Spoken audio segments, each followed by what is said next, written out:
So you want to know how to do karaoke streams? Well, let me show you how in this quick step-by-step guide. Feel free to use the chapter markers if you'd like to skip on ahead, but if you're here to stay, let's get started.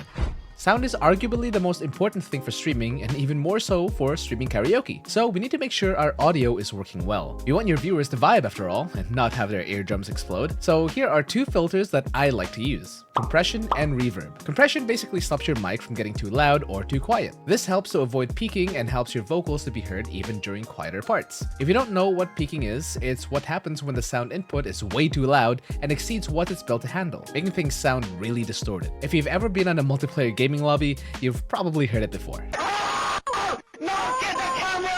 To add this on OBS, head over to your mic source, right-click, filters, and add a compressor. I find that OBS defaults are a bit too strong, and you lose a lot of vocal dynamics. So I like to go for a 6:1 on ratio and a -14 on threshold instead. Without going too deep into the terminology, ratio is how strong the compression is, the lower the ratio, the weaker it is, and threshold is the point where compression actually gets triggered. Lastly, if your mic sounds way quieter, you can bump up the output gain here to make up for it. Just don't go crazy with it. Now it's time for the plugin that everybody wants. Reverb! This one is through Tal Reverb 4, and it's quite a bit more straightforward. Just make sure that when you're downloading it, you download the older version because that's the one that supports VST2, and therefore is compatible with OBS. After that process, you should now have access to the plugin in OBS, and if you don't see it but already had OBS open, just restart the program and it should be there. To get started quickly, all you really need to worry about is the size. Think of this like an empty room.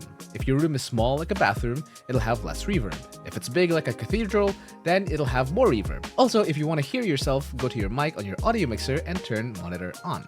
Now that we've got your audio settings done, let's go into calibration and timing. What can sometimes happen is a disconnect between your mic and your desktop audio in OBS. So you might be hearing it fine in your headset, but your timing could be totally off on stream, and unless someone calls you out on it in chat, you might not be able to find out until the very end, to which you're already cringing at that point. So to avoid that, we need to do some quick timing checks. What I like to do is a very simple 3-step process, because I'm very lazy. I open up a metronome video on YouTube, I hit record, and I either clap or make a sound on beat. Pop, pop, pop. Then I check the recording, and if my mic is too early, then I increase the offset to add some delay. Conversely, if my mic is too late, then I either add an offset to my desktop audio or minus offset on my mic. 100 ms is approximately 0.1 second, so play around with it until you get the timing correctly. Bonus tip, if your VTuber model lip sync is off, you can add a render delay filter to your source so that it matches up perfectly. Alright, so let's go through the checklist. Compression, check. Reverb, check. And timing, check. Almost everything we need to do in OBS is basically done. Did you get all that so far?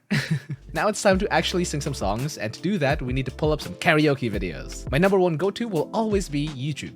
There's so many karaoke videos and instrumentals, even for the most niche songs. And if your desired song only has an instrumental, you can always look up the lyrics online. Bonus tip, if you want to sing a Japanese song because you're either a VTuber, weeb, or both, like me, then look up the song you want to sing and add on Romaji lyrics, and it turns them all into readable characters for English speakers. Now I know I said that everything in OBS was done, or at least most of it, but the last thing missing is actually checking your audio levels. You don't want to drown out that beautiful voice of yours after all. So do a few recordings to ensure that your audio levels are balanced during the loud parts and the quiet parts of the song. Personally, I like to keep my desktop levels, so my backing track, just below this orange part, and my mic levels just above it.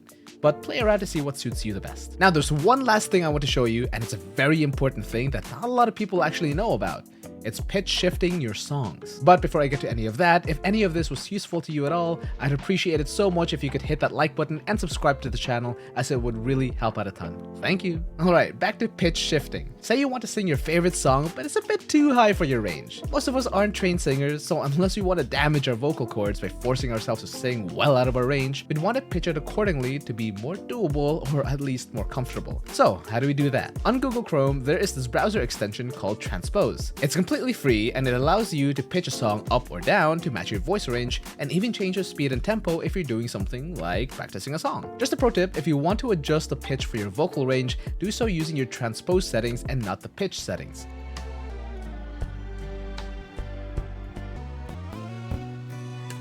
This will shift it more broadly per semitone, while the pitch settings is more for fine-tuning. As with everything else, play around with it to find something that suits you. Alright, so now you should be all done with the setup, but what if you actually want to improve your voice? Then you might find some value in watching this video where I learned how to sing for 30 days. Ciao!